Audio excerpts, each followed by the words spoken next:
நான் ஏன் பிறந்தேன் நாட்டுக்கு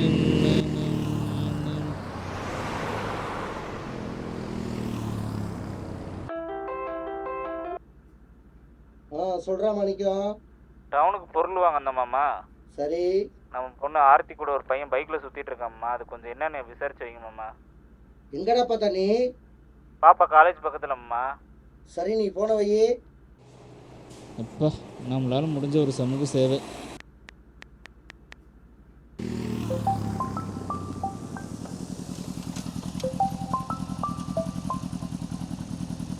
தம்பி எங்கடா இருக்க? அதான் இங்கே டவுனுக்கு வசூல் வாங்க வந்தேன்ப்பா.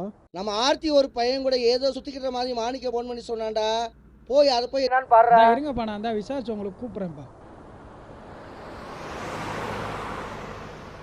என்ன மாப்பிள்ள ஆச்சு? ஆர்த்தி உன் தங்கச்சி கிளாஸ் தானோடா? ஆமாம் மாப்பிள்ள. ஃபோன் பண்ணி கொடு, நான் பேசணும்.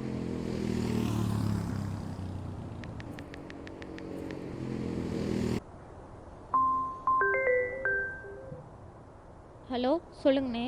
ராஜா உன்ட்ட ஏதோ பேசணுமா? ஒரு நிமிஷம் இரு, கொடுக்குறேன். ஹலோ, சொல்லுங்கண்ணே. ஆர்த்தி கூட ஒரு பையன் சுற்றுறானாம்ல, அந்த பையன் யாருன்னு தெரியுமாமா? அண்ணே, அது வந்து அதெல்லாம் எதுவும் ஆகாதுமா, சொல்லுமா, நான் பார்த்துக்கிறேன். ஆமாண்ணா, உங்கள் பேர் மணி. 6 மாசமாக லவ் பண்ணிட்டு இருக்காங்க. எங்கள் காலேஜ் தான், கிளாஸ்கார பையன்தான். எந்த ஊர் பையன்மா அவன்? கீழே தெரு பையனா? கீழே தெரு பையனா? அவன் ஃபோட்டோ இருக்கா? இருக்குண்ணா. ஃபோட்டோ எனக்கு அனுப்பிச்சி விடு. சரிண்ணா, அனுப்புகிறேன்.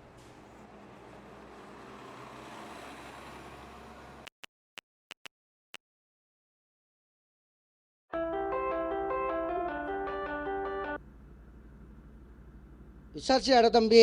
நீங்கள் சொன்னதை பற்றி விசாரிச்சேன்ப்பா. அந்த பையன் பேர் மணியா. அவங்க 2 பேரும் 6 மாசமாக லவ் பண்ணுறாங்களா?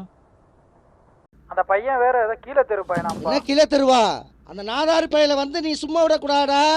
உன் பசங்களெல்லாம் கூட்டிட்டு போய் இன்னைக்கே வந்து அவன் கதையை முடிச்சிரு.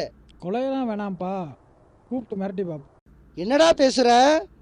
நம்ம ரத்தத்தோட கீழ் ஜாதி ரத்தம் வந்து கலந்துடக்கூடாடா. குடும்பமானமே போயிரும்டா.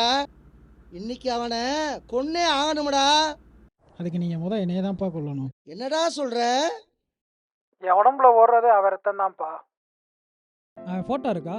இருக்குண்ணா. ஃபோட்டோ எனக்கு அனுப்பிச்சி விடு. மச்சான் ஃபோட்டோ வந்துருச்சுடா.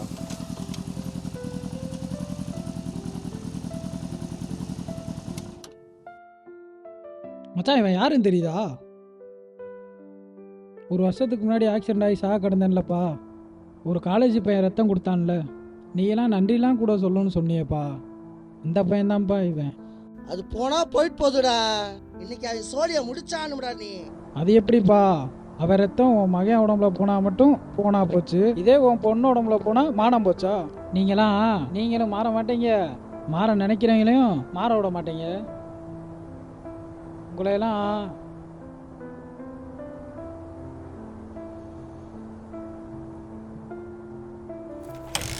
மச்சான் போகும்போது பாய்சன் வாங்கிட்டு போலாம்டா.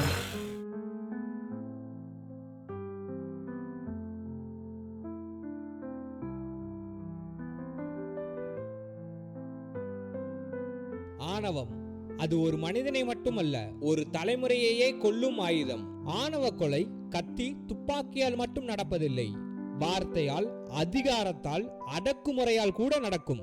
ஆணவத்தின் நெருப்பில் எரியும் போது மனிதன் தன் மனிதத்தையே இழந்து விடுகிறான்.